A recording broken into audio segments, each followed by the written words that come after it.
ગુરુ અને શિષ્યના સંબંધને લાંછન લગાવતો એક કિસ્સો અત્યારે છોટાઉદેપુરમાંથી સામે આવ્યો છે। બે નરાધમોએ ધોરણ 8 માં અભ્યાસ કરતી દીકરીને પીખી નાખી છે। બે નરાધમમાંથી એક બાળકીને ભણાવતો શિક્ષક નીકળ્યો હોવાની વાત એ વિગત અત્યારે મળી રહી છે।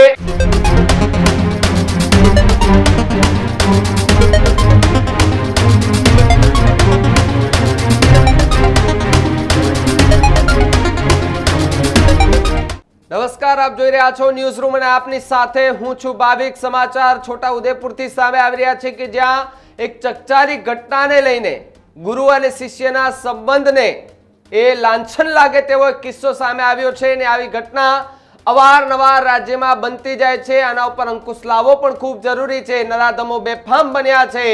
છોટાઉદેપુરમાં એક ચકચારી ઘટના બની છે તે અંગે વાત કરવી છે। ગુરુ અને શિષ્યના સંબંધને લાંછન લગાવતો એક કિસ્સો અત્યારે છોટાઉદેપુરમાંથી સામે આવ્યો છે। રાજ્યમાં વધતા દુષ્કર્મના બનાવો હવે એક ચિંતાનો વિષય બની ગયો હોવાની વાત અત્યારે જે છે સામે આવી રહી છે। તો બીજી તરફ બે નરાધમોએ ધોરણ 8 માં અભ્યાસ કરતી દીકરીને પીખી નાખી છે। બે નરાધમમાંથી એક બાળકીને ભણાવતો શિક્ષક નીકળ્યો હોવાની વાત એ વિગત અત્યારે મળી રહી છે।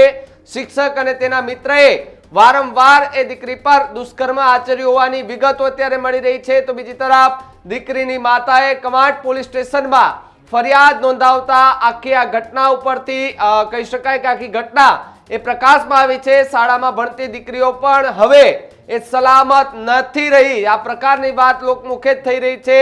ઘટના બાદ એ દીકરી કવાંટના એસટી ડેપોમાં આખો દિવસ બેસી રહી હોવાની વાત અત્યારે મળી રહી છે। તો સાથે સાથે જે આરોપી હતો એ દીકરીને પોલીસ સ્ટેશન મૂકી ગયો હતો અને આરોપીએ પોલીસને કહ્યું કે આ દીકરી ડેપોમાં એકલી બેઠી હતી, જેથી કરીને અમે એમને પોલીસ સ્ટેશન મૂકવા માટે આવ્યા છે। દીકરીએ આખી હકીકત પોતાની માતાને કહેતા ખળભળાટ મચી ગયો હતો। તો બીજી તરફ પોલીસ સ્ટેશનમાં ફરિયાદ કરતા પોલીસ પણ એ દોડતી થઈ હતી અને અલગ અલગ ટીમો બનાવી પોલીસે તપાસ હાથ ધરી છે। તો હાલ બંને આરોપીઓ જે છે તે ફરાર હોવાનું જાણવા મળી રહ્યું છે, પરંતુ નરાધમોને પકડવા માટે પોલીસે અલગ અલગ ટીમો જે છે તે પણ બનાવી અને હવે તપાસ એ આગળ ધંપાવી રહ્યા છે। આ ઘટનાથી શિક્ષકો ઉપરનો ભરોસો ઉઠી ગયો હોવાની વાત એ લોક ચર્ચામાં અત્યારે જાગી ગઈ છે અને છોટાઉદેપુરની આ ચકચારી ઘટનાને લઈને અત્યારે લોકમુખે પણ એવું ચર્ચાઈ રહ્યું છે કે શું ખરેખર શિક્ષક પણ આવું કરી શકે? એક નરાધમ શિક્ષક અને એનો મિત્ર કે જે ધોરણ 8 માં ભણતી દીકરીને નથી મૂકતા અને એમને વારંવાર એમના પર દુષ્કર્મ ગુજાર્યાની વાત અત્યારે સામે આવી રહી છે। જો કે બંને ફરાર છે, એમની સામે પોલીસ ફરિયાદ નોંધાઈ છે। બંનેને શોધવા માટે પોલીસે એ હવે અલગ અલગ ટીમો પણ બનાવી છે। ત્યારે પોલીસ આ અંગે શું કહી રહી છે આવો સાંભળીએ। કવાંટ તાલુકાના એક ગામની અંદર રહેતી સગીર વયની દીકરી સાથે શિક્ષક તરીકે કાર્યરત ઉમંગભાઈ રાઠવા તથા અમિતભાઈ સુરેશભાઈ રાઠવાનાઓએ અવારનવાર દુષ્કર્મ આચર્યાની ફરિયાદ સગીર વયની દીકરીની માતાએ આપેલ છે, જે બાબતે હાલ તપાસ તજવીજ ચાલુ છે। તો જે પ્રકારે પોલીસે વિગતો આપી અને બે આરોપીઓના નામ એમાંથી એક શિક્ષક છે, જ્યારે શિક્ષક આ પ્રકારનું કૃત્ય કરે છે ત્યારે આપણને ઘિન્ન ચડે છે કે શું આવું પણ શિક્ષક કરી શકે છે? આજકાલ એવું પણ સંભળાઈ રહ્યું છે કે બાળકો અને નાની નાની દીકરીઓને સ્કૂલોમાં મૂકવામાં પણ આજ મા બાપ એ ડરી રહ્યા છે કે અમારી દીકરીઓ સાથે કંઈક ખોટું થશે તો। આવા પ્રકારની આવી ઘટનાઓ જ્યારે પ્રકાશમાં આવે છે ત્યારે સ્વાભાવિકપણે સવાલો અનેક ઊભા થાય છે કે આપણી દીકરીઓ ત્યાં ભણે છે તો એની સેફટી શું? જ્યારે જ્યારે આવું કંઈક આવી ઘટનાઓ બને છે ત્યારે અનેક સવાલો ઊભા થાય છે। જો કે પોલીસ આ મામલે કડક તપાસ કરવાના એમણે આદેશ પણ આપ્યા છે। તો બીજી તરફ આ આરોપીઓ જ્યાં પણ હોય ત્યાંથી એને શોધી કાઢવા માટેની કહેવાય કે આદેશ પણ અપાયો છે।